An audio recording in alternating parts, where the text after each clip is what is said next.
Este martes el Ministerio de Salud entregó los resultados del estudio Efectividad del programa de vacunación. Es una medición que incluyó principalmente las fórmulas de Sinovac, Pfizer y por primera vez, esto es interesante, AstraZeneca. Sí, vamos a conversar precisamente y saber detalles sobre la investigación.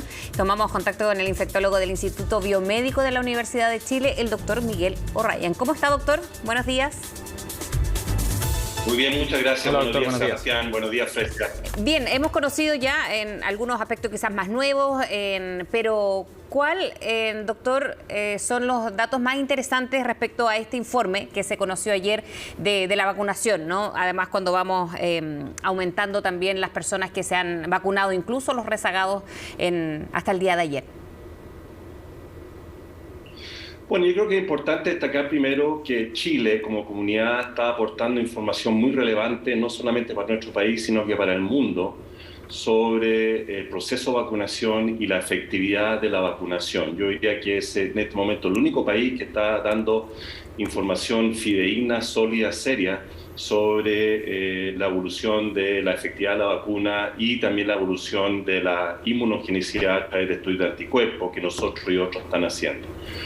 Y eso es importante. Y en ese sentido, el estudio que está haciendo el Ministerio nos va mostrando casi mes a mes cómo se está comportando la efectividad ahora no solo de Sinovac, sino que también de Pfizer, y se suma ahora con menos casos, entonces hay que ser más cauteloso, en la vacuna de AstraZeneca.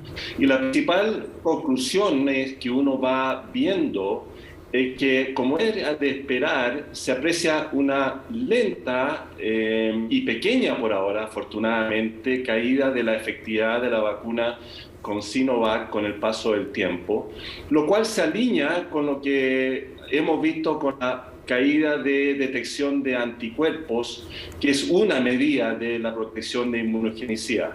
Eso es interesante. La buena noticia es que es lenta y la otra buena noticia es que es fundamentalmente contra infección y se sostiene por ahora, ¿doctor?, la protección más importante, que es contra infección grave y contra muerte. Así que esto va dando, para terminar el punto, va dando indicios en que pensar ya con mayor evidencia en una posible tercera dosis va haciendo que tiende a tener algo más de sustento basado en la investigación y la ciencia. Doctor, ¿y después de cuánto tiempo se ve esa disminución?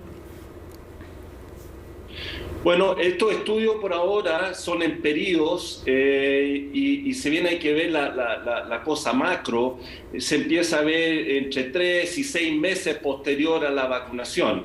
De tal manera que va sugiriendo que de avanzar a una dosis de refuerzo hay que hacerlo de una manera protocolizada, evaluada. Uno podría pensarlo quizás 6 meses después de haber recibido la dosis completa, pero todo esto hay que seguirlo evaluando y decir, a mi manera de ver, que no es algo urgente que haya que hacer ahora. La población puede estar tranquila, que estamos con un buen nivel de protección, pero claramente se empieza a ver como un camino interesante a evaluar no solo para Chile, sino que proyección eventualmente para el resto del mundo. Salvo para esos grupos, doctor, que se había dicho ya que la tercera dosis es necesaria. Eso sí es como que, entre comillas, apuraría un poco más el proceso para una tercera dosis. Bueno, se ha hablado del grupo de los inmunodeficientes. Fundamentalmente sabemos que son un grupo muy especial de personas donde en general los refuerzos vacunales se dan aún sin tener claramente la información o los datos, porque son personas que la respuesta en general es menor. Y habría que ver si efectivamente esa tercera dosis convendría, si es que se empieza, yo vuelvo a insistir, esto no está zanjado aún, a nivel mundial no está zanjado, pero si esta información que se va generando en nuestro país va aportando a ello, uno podría pensar que probablemente los grupos en que comenzar serían los adultos mayores, en donde la respuesta tiende a ser en general algo menos robusta que los más jóvenes. Doctor, ahora respecto al proceso de efectividad de vacunas, ¿qué antecedentes hay sobre la necesidad de ir cruzando las distintas vacunas desde el punto de vista del fabricante, ¿no?, del laboratorio? Entiendo que hay técnicas distintas detrás de cada una, pensando en ese proceso de reforzamiento después. Justamente hay que ir generando la evidencia para demostrar si esa tercera dosis vale la pena que sea con la vacuna lo que se llama homóloga, es decir, la misma vacuna que se usó en el esquema inicial, en este caso Sinovac, fundamentalmente una tercera dosis de Sinovac, o que sea heteróloga, es decir, con otra vacuna. Y hay que ver los pros y los contras de eso. Y los pros y los contras se ven con ensayo clínico para ver, primero, cuál puede ser más o menos reactogénica, y segundo, cuál puede ser más o menos inmunogénica.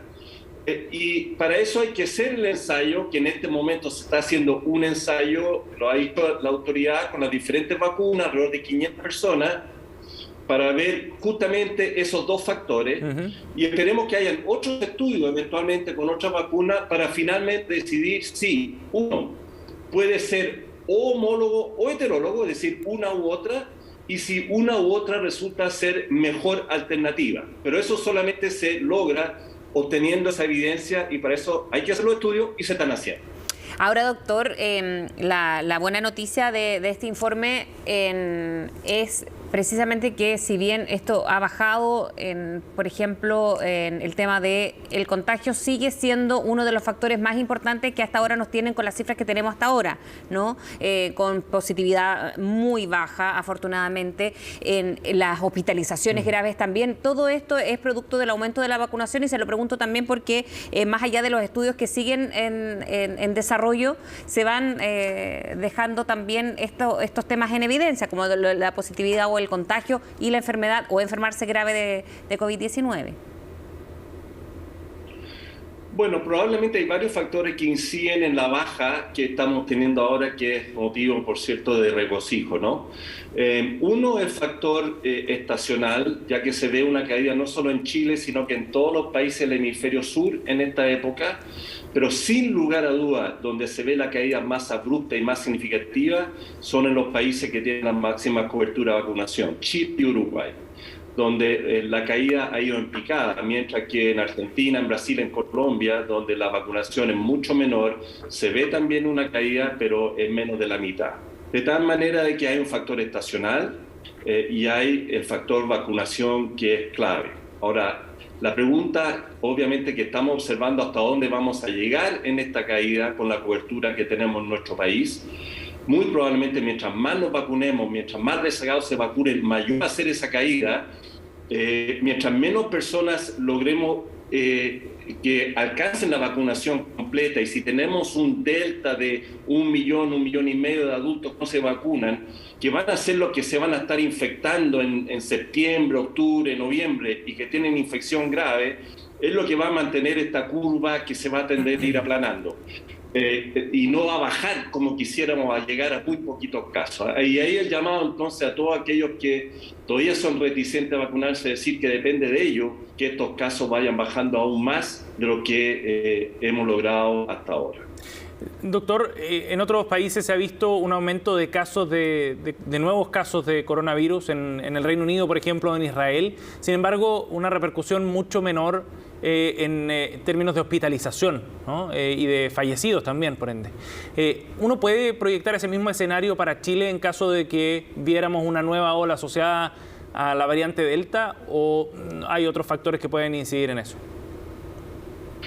Es una muy buena pregunta, y como no todas las situaciones son iguales, y siempre hemos estado mirando lo que ocurre en el hemisferio norte, porque de alguna manera ha antecedido lo que ocurre acá en el hemisferio sur, pero se suma ahora una diferencia, que es la vacunación diferencial que tienen los países, y cómo influye esa vacunación diferencial en estos nuevos brotes, no son segundos ya, ¿no es cierto? Y en ese sentido, como Chile es uno de los países que tiene la cobertura más alta del mundo en vacunación, no podemos decir claramente que lo que estamos observando de esos rebrotes en países del hemisferio norte que tienen buena cobertura de vacunación, pero no tanto como Chile, se van a replicar de la misma manera en nuestro país. Pero al mismo tiempo, lo que sí uno aprende de ello es que Delta claramente es más transmisible, tiene mayor posibilidad de infectar a personas fundamentalmente no vacunadas, y mientras tengamos esos colchones de personas no vacunadas, uno puede esperar que hayan brotes de virus Delta en septiembre, octubre, noviembre, La magnitud de eso va a depender probablemente de la intensidad de vacunación.